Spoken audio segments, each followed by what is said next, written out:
missionário, eu gosto muito de biografias missionárias. Eu sei que alguns irmãos também gostam. E um dos missionários que mais chama a minha atenção, é um dos missionários mais famosos aí dos últimos 60 anos, é um homem chamado Jim Elliot. Este Jim Elliot, ele foi usado por Deus tremendamente entre a tribo Auca no Equador na década de 50. Eu não sei quantas pessoas aqui já assistiram o filme Terra Selvagem. Quem já assistiu Terra Selvagem?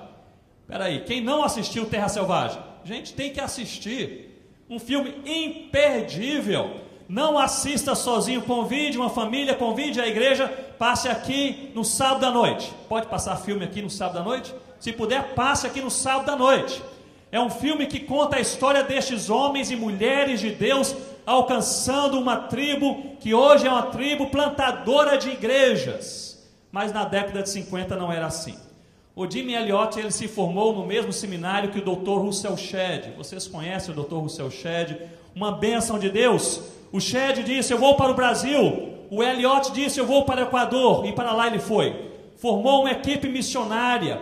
Eles se filiaram à missão Asa de Socorro. Eles foram como pilotos missionários para uma das tribos mais isoladas na selva equatoriana, que era a tribo Auca. Ali eles fizeram um dos primeiros contatos com aquela tribo.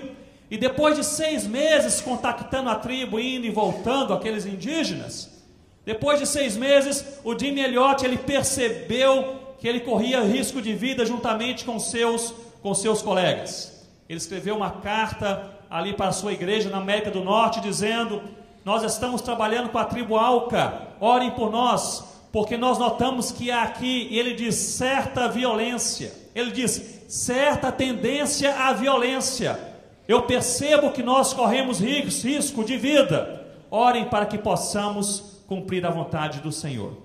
A igreja na América do Norte entrou em polvorosa, porque eles amavam Jim Elliot.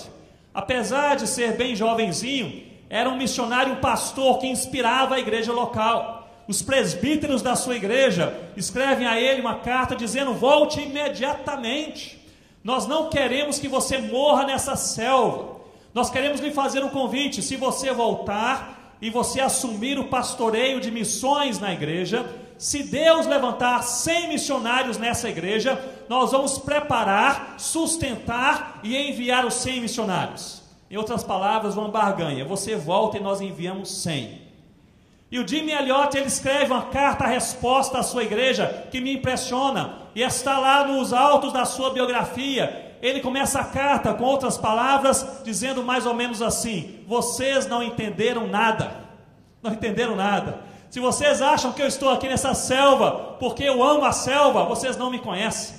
Se vocês acham que eu estou aqui correndo perigo, deixando minha esposa e filhos em outro local, e eu estou contente com isso, vocês não me conhecem. Eu estou aqui porque eu não tenho escolha. A minha única escolha é servir ao Senhor Jesus.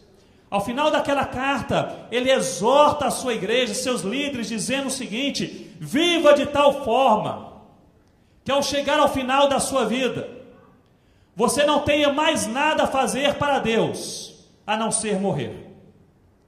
Viva de tal forma que ao final da sua vida, seja daqui a 5 minutos ou daqui a 50 anos, você não tem mais nada para fazer para Deus, a não ser morrer.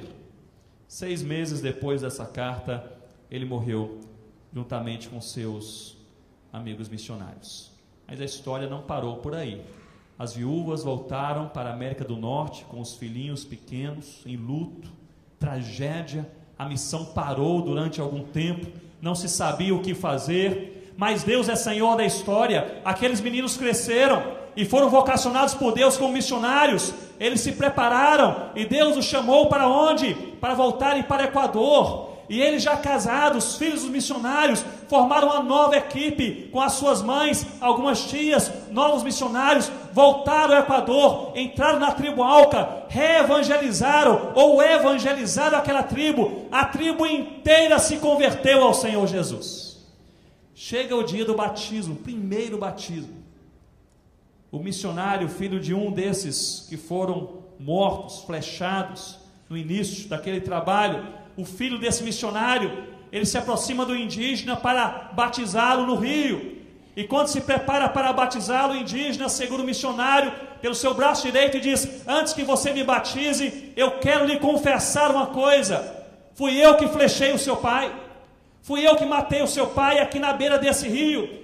Aquele missionário jovem derrama lágrimas, mas abraça o indígena e diz: nós fomos igualmente lavados pelo sangue do Cordeiro. Batiza aquele indígena, batiza aquela aldeia, o povo se converte. A tribo Auca hoje é uma das tribos mais missionárias de toda aquela região.